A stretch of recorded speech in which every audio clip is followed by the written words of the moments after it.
We finally have a new volume and a new chapter of Sachi-iro no One Room, and I'm so excited to review it.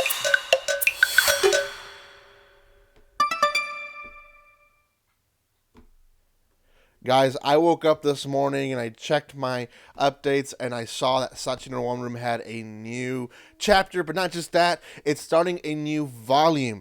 And we finally have a name for the guy, right? Oni-san. We've been calling him Oni-san, Oni-san, Oni-san, Oni-san, Oni-san everywhere. Now, this is going to be volume 8, I believe, that is starting off. I'm pretty sure that's what it is. Volume 8 essentially starts off with Haru's Oni-san's name, Haru's past. And again, we've been waiting to get this for a while. We a lot of us have been waiting for his kind of past story. Now, what is it all about? Well, we know that Haru is the one that's protecting Sachi, and Sachi essentially escaped from an abusive family. It being considered as kidnap. We know that he likes to think that Sachi and him are kind of the same person in a coin, but we just don't. We don't really know much about Haru. So this whole chapter gives us kind of a beginning and origins, but they don't really finish it. Because it is the first chapter of the volume, they tend to be longer. Not always, but most of the time they do, especially in first volumes. But this one still was pretty long. It was about 52 pages, I would say. Maybe 48, 49 if you deduct all the cover pages and all that. But still, nonetheless, pretty long first chapter for a volume, to be honest. And we see Haru's origins from just a baby. Essentially, the guy that raised him found him under a bridge as a baby. So he took him in and oh gosh, I'm already seeing the story. Before anything, guys, if you haven't done so by now, make sure you subscribe to my channel, comment, like, and share. Go check out my other Sachi-iro One Room's videos. Okay, let's start the review. I completely forgot. I'm so excited about this one. Anyways, he was rescued under a bridge, and Haru essentially was raised in the streets under a bridge with this homeless community. And this homeless community, kind of everyone has a kind of a nickname for each other. So you kind of have the older guy of the group who everyone calls Grandpa, and then this guy who saved Haru. Haru calls him Uncle, but the guy wants Haru to call him Dad, but nonetheless, Haru's like, you kind of more like an uncle to me. So they gave Haru the name Haru. Not really sure why, but they do, and that's his name. Haru is ignorant, very ignorant. And again, when people say this word ignorant, it kind of sounds offensive. Because you're like, oh gosh, are you calling him dumb? Yeah, I am calling him dumb, but not in the sense of he's dumb because he doesn't learn. I'm calling him ignorant because ignorant means that he's dumb because he doesn't know. He doesn't know life. So he has all these questions. He's a little boy. He's all his life he's been raised in this homeless neighborhood. He doesn't know how stuff works yet, right? So they eat once in a while. They don't bathe. They have all these kind of weird rules with amongst themselves. But he really wants to experience living in a home, and this is kind of like the whole push of the first chapter is that he wants to experience a home. Now, his dad, or the guy that saved him, at least, tells him that this pretty deep thing that means that, because he's like, why do people look at us like we're trash? And he tells them, well, people like to live with people amongst their ranks, their level. When they see someone below or above, they seem to be uncomfortable, right? So usually when you are with someone of your standing, you kind of are comfortable, and in a way that is very much true in most societies.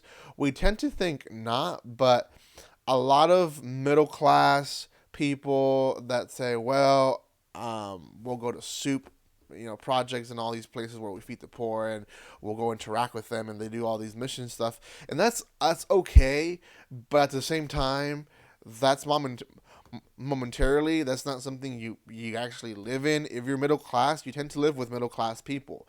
If you're rich, you tend to live with rich people. If if you're lower middle class, you tend to live with lower middle class people. That's kind of what the pool at least in the U.S. is, and I think most in the world. So he kind of has truth in that. But Haru still has this dream of being in a home and getting out of the place. So he pushes through, tries to save money, and he has like a few cents in his hand, and he finds this ad in the trash, and the ad essentially says that a home is 80,000. Yeah. Now again, he's ignorant. He doesn't know a lot of stuff. One of those things is he doesn't know how to read Japanese characters, but he knows how to read numbers. So all he sees is the 80K, and he's like, "Whoa, that's a lot of money." So he goes back into the group, and everyone's having a good time.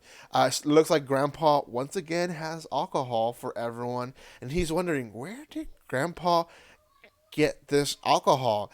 Time after time he gets alcohol, and yet we don't really have much money. So where does he get it from? So he goes into Grandpa's tent, and he's rummaging into his stuff. Now he doesn't actually find anything, because before he's even able to find anything, Grandpa comes in, and Grandpa tells him there is a few things we don't allow here, and that is theft, and lying.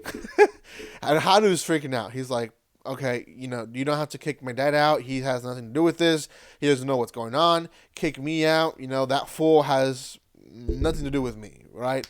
And Grandpa's like, no, we're going to fix this here and now, because, we have to fix it. So this is where it gets weird, but it's an understanding of the ignorance of him, as well as a change of this boy who is so oblivious of the world, and not knowing from good or bad, or not knowing that there is so much bad in the world. Grandpa tries to rape him. He starts taking off his clothes, and he starts taking off the clothes of Haru, and I don't think he actually rapes him, because before he's able to, the dad comes in and hits him in the head, and he takes Haru. He's like, okay, we're gonna leave this community. We're just gonna go, and we're gonna live on ourselves, and we'll figure it out, right? Let's just stop there for a second, because obviously, if you are a person that has gone through this kind of stuff, I don't want to say it's a trigger warning, but just in case, it's not a nice thing to experience that. Obviously, it's a horrible thing to experience, but it really gives us an understanding of where Haru is coming from. He's coming from a community that he thought was close knitted, a community that he thought that was loving to one another, helping one another survive, and then that whole bubble of our community is good, and these people that look at us like we're trash are bad. That whole bubble exploded in that whole scene. Why? Because now it's not a battle of good and bad. Now it's a battle of everyone's bad, right? Except maybe this guy who saved me. Is it possible that this guy is just the one good person in the world? He doesn't make all those questions, but that is the essential thing that's happening to his character. He's realizing that the world is a crap hole, and it sucks, when a kid is taking that innocence away at a very young age. It sucks. A lot of people start realizing it in their high school years or middle school years, but not at his age. He's probably 8 years old right now at that point. So it really is a thing that you have to stop and think that this is why he might be relating to Sachi. He wants to protect Sachi because he's gone through stuff like that. Maybe it didn't happen fully like it happened, because Sachi did get raped, but he wants to protect her. He wants to make sure that she doesn't go through that stuff again. So the last part of the chapter is him walking with his, supposedly dad. They're again arguing with the whole fact that he's like, you're gonna call me dad or uncle. He's like, I'm gonna call you uncle. You're more like an uncle. And the chapter ends with him saying, I regretted that afterwards. So I think we're gonna still continue his kind of background story in the next chapter. Not really sure. The whole thing about the house was also concluded there at the end. Essentially, his dad or his uncle, whatever you want to call him, tells Haru that that's $80K. That's per month. That's not a whole. That's not just one payment. And he also tells him that we can put you in an orphanage if you want. If you want to live in an orphanage, you can live in an orphanage and have a decent life. But Haru realizes that he doesn't want a home and all these material things if he doesn't have a family. So he wants to stay with him. That in a nutshell is the whole 4th chapter of Sachi-iro no One Room. What a chapter. It's so packed with stuff. Again, I'm so excited about this one, guys. I'm glad they brought it back. It had been a while since we've had a release, and I hope they release chapter 45 faster than they released the other ones before. So we'll see. Guys, thank you so much for watching this. If you have not done so, make sure you subscribe to my channel.